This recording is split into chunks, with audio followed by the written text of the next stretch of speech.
Yes guys, what's going on? Welcome back to the channel and welcome to episode number 2 of our EAFC 26 career mode here with West Ham United, and following our two poor losses to start off the season, obviously the 2-1 loss against Sunderland in the opening day and the 4-1 loss at home against Chelsea. We obviously wanted to start off the best way possible, and we had a Carabao Cup game against Championship side West Bromwich Albion away from home with Hawthorns to hopefully get ourselves back to winning ways. And we did have a message from Luis Guilherme, who obviously wanted to start the game, so we did give him his wish. We did change formation to a 4-3-3 formation with a lot of changes in there, obviously giving a lot of the first team players a bit of a rest. Still had a couple in there, but giving a lot of the first team players a bit of a rest. Somerville playing left wing, Luis Guilherme after his request starting on that right wing, and Callum Wilson starting in that central striker role for us. So hopefully we could come out of this game with a good result and get a victory into the next round of the Carabao Cup. But it was one of the first teamers who got the first opportunity of the game. James Ward-Prowse from distance, about 25 yards out, decent shot but straight down the middle, and an easy save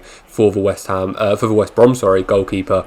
And just a couple of minutes later we did get the corner. James Ward-Prowse got the ball back out to him from a corner, and it's another of the first teamers who were playing this game. El Hadj Malik Diouf for left back gets a decent diving header in, but unfortunately couldn't keep it down, and the ball does go over the crossbar to keep the scores at 0-0. But West Brom got a good opportunity there 22 minutes into the game. Daryl Dike gets a shot away with his left foot, but fortunately for us it did just go over the crossbar. And then another good chance from a similar position to James Ward-Prowse's shot earlier from Guido Rodriguez this time, but unfortunately again straight down the middle, straight over goalkeeper, and the scores did stay at 0-0. But some poor defending from us here. Jason Malumbi got through, he plays it back to the attacker, but unfortunately for him couldn't quite get on target with the defenders around him, and it hit the side netting and goes wide of the post. But then just 5 minutes before half time, West Brom got a really good opportunity here. It's Bani who gets through, the goalkeeper comes out, Hermanson, but fortunately he didn't get made to pay for it, and the shot from Bani, or the little lob over the goalkeeper should I say, did just bounce off the top of the crossbar and over the crossbar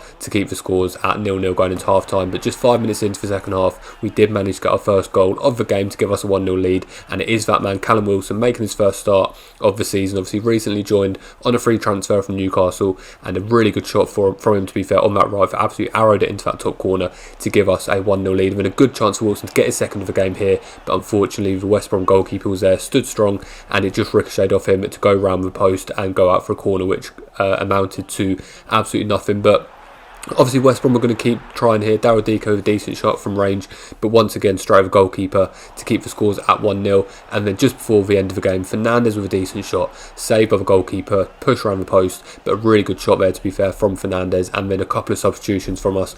Irving and Scholes coming on for Ward-Prowse and Diouf, obviously giving the two players who were the first team players a little bit of a rest in this game, with Scholes and Irving coming on. And you'll notice, obviously, we did mention at the end of last episode, Irving and Guido Rodriguez both wanted to renew their contracts, but we didn't want to at this stage, obviously, without seeing them in action and deciding that we wanted to keep them. So obviously giving them a little bit of a run out here, but couldn't do anything, those two players. But luckily we did come out of the game with a 1-0 victory to put us through to the next round of the Carabao Cup, and a good 1-0 victory, our first victory of the season. And obviously Luis Guilherme comes up to us afterwards saying he was really pleased to get the opportunity, and obviously we told him he did a great job. Listen, we got the 1-0 win, clean sheet, couldn't ask for anything more, to be fair. But we went straight back into league action against Nottingham Forest away from home, and once again, don't know if this was on FC25 or whether this is new for FC26, but I really like this. It is a little bit blurry, so obviously it does need a bit of work on, but this little animation before the game, looking around Nottingham city centre, or Nottingham as a whole, you can see the Notts County ground there, you can see the cricket ground just behind it as well, and this is a really nice animation. Once again, I don't know if this was on FC25, whether this is just me seeing things that are new and just not noticing on the previous game. But once again, let me know if that is a new feature and if you do like that feature. But we kick off the first half, and unfortunately we got off to the absolute worst start possible. A little bit of ricochet, ball falls to Chris Wood, and Chris Wood fires one just 1 minute 25 seconds into the game. As I say, straight from kick-off, no breaks or anything in that little edit there, straight from kick-off, and Chris Wood did manage to get Nottingham Forest a good 1-0 lead early on in the game. And again, a new little graphic there in terms of the appearances and the goals scored when a player does score their goal. I wasn't sure whether that was all comps or whether it was just the competition they're player in, but after obviously looking at previous games, it does turn out that is just the competition they're playing in. So obviously that one showed that Chris Woods played 3 games so far this season and scored just that 1 goal that he did score just against us. But a few opportunities, to be fair, going around in this game. A good shot there from James Ward-Prowse. We're still only 10 minutes into the game, but the save was made by obviously Sells, the Forest goalkeeper, to keep James Ward-Prowse's shot out. But it was him who played the corner in, and it was Nicholas Fulkrug stoops his body down low, directs the header into the goal, and we do manage to pull the scores back to 1-0. And once again, it's Fulkrug, his 2nd goal of the season from 3 games, and we did get another really good opportunity here. Jared Bowen with a shot after stealing it off the defender's feet, but unfortunately saved by Matt Sells to keep the scores at 1-1. But it was Forest who started pushing men back with a really good opportunity, but saved by Areola. But unfortunately, Dan N'Doye was there just to steer that one into an empty net. A good save from Areola, to be fair. Couldn't quite get the direction on his save though, and it just fell straight to Dan N'Doye to put it in. And once again, not too sure what's going on with the opposition celebrations, because they do just seem to run around rather than actually celebrating straight away. But either way, obviously we were 2-1 down in this game, but a good shot from there from Jared Bowen with his header. Unfortunately, once again, Matt Sells standing strong and tips that ball over the crossbar. But as I say, it was Forest who were really building in this game, and to be fair, them on the break, as they are in real life, were showing some really good signs with Backward down the right wing and Dan N'Doye down that left wing, and obviously Morgan Gibbs-White and Chris Wood in the centre. They were causing us real problems, but we weren't going to go lying down, due for a decent shot there from range, blocked by the Nottingham Forest defence, and then unfortunately Nottingham Forest did get the ball back from us eventually. Backward, as I say, really good damage right wing, gets straight past the defender there. He looks to get past Wan-Bissaka, but instead he plays it into Chris Wood. Chris Wood wins a header, falls its way to Sangare. Sangare plays it into that man Dan N'Doye. Dan N'Doye gets the ball past Areola. A little bit of poor goalkeeping from Areola there, and Dan N'Doye does bundle that ball into the back of the net to give Nottingham Forest a 3-1 lead just after the half-time break. And obviously, as with the Chelsea game, we knew this was going to be difficult to come back from, because we knew that Forest had a good defence as well as obviously having the attackers to score the opportunities that they do get as well. But we were going to keep going. Jared Bowen gets the ball on his left foot here, but unfortunately couldn't quite get it on target and just sliced it wide of a post, so the scores did stay at 3-1.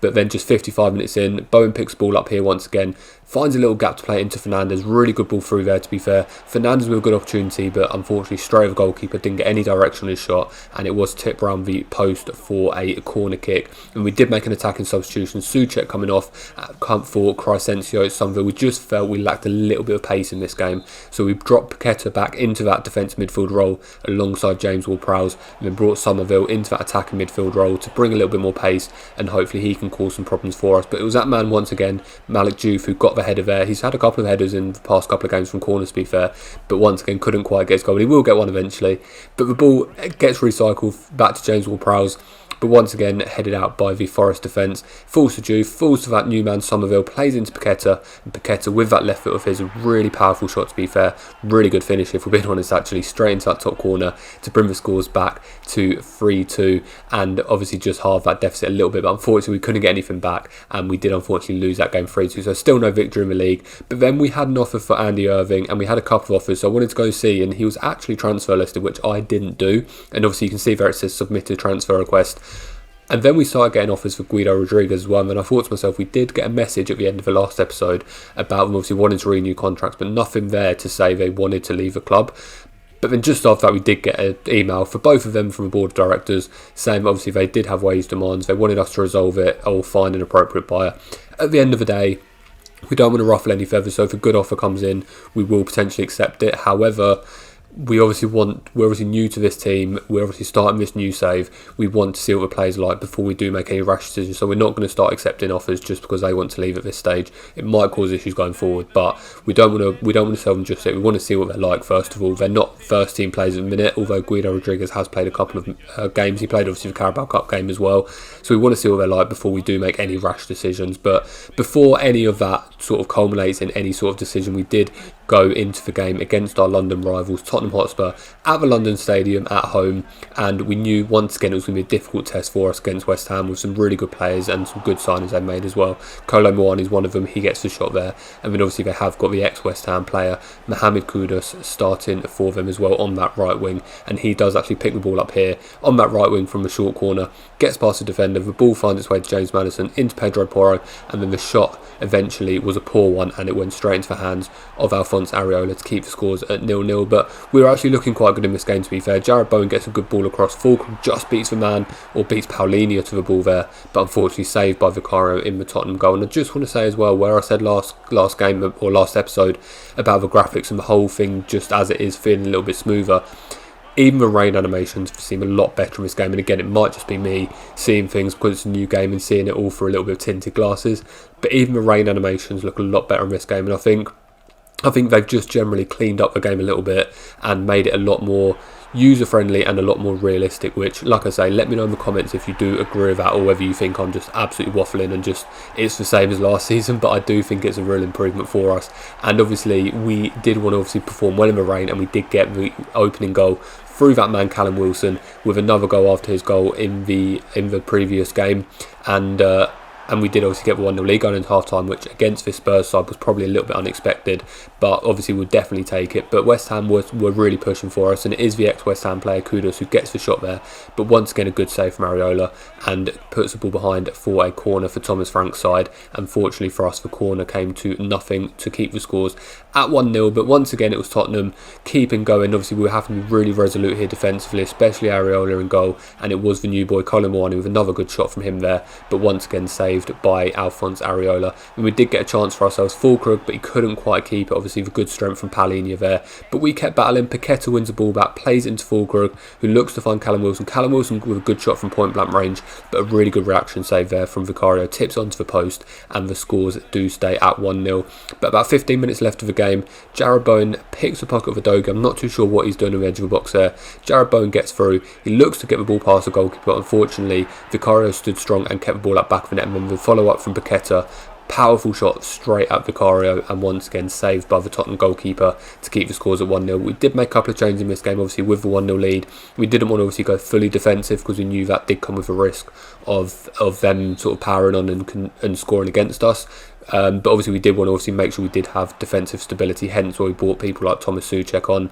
But obviously Crescencio Somerville came on as well, obviously to use his pace. But we actually managed to get our second goal of the game, a really good ball in from that man James Ward-Prowse off that left hand side. The corner didn't come to anything, but eventually came back to James Ward-Prowse. He whips the ball in with his right foot, and it's Jarrod Bowen on the volley to get his second goal of the season and give us a 2-0 lead, which with just 10 minutes left of the game should put us in position to win this game. But we knew that Tottenham had the players to potentially cause us problems. A good save there from Areola, but I'm not too sure what Wan-Bissaka's doing. They tried to stop it going out for a corner, but obviously didn't realise the new boy for Spurs, Xavi Simons, was behind him, and Xavi Simons just ran in, stole the ball off Wan-Bissaka and put the ball in the back of the net to halve the deficit and make it real squeaky end of this game. And we had a good opportunity to actually put the game to bed. Callum Wilson once again from range, but from close range, but unfortunately couldn't do anything with it. Straight at Vicario, and Vicario did make the save, and then directly from that save, the attack was planted by Tottenham. Colin Moani with the ball, he plays it through to Xavi Simons, looking for a second of the game, and unfortunately that 2-0 lead we had has been thrown away, and it's all because of their new boy for Tottenham, their new star boy, Xavi Simons, scoring his 2 goals. The first one, poor defending from us to be fair, and the second one, a good break from Tottenham, we have to give it to them, and a really good finish from Xavi Simons to give them that 2-0 draw, bring them back from 2-0 down to that 2-2, and that is how the game finished. And we do get our first point of the season, so still no wins in the Premier League. We obviously did get that Carabao Cup win, and we have got our first point of the league, but obviously still need to improve. But that is going to bring this episode to an end. As always, drop any comments or suggestions down below. Please like the video to show some support, subscribe to the channel to follow the journey. Take care of yourselves, and I'll see you on the next one in a couple of days. Have a good rest of your week. See you later. Bye bye.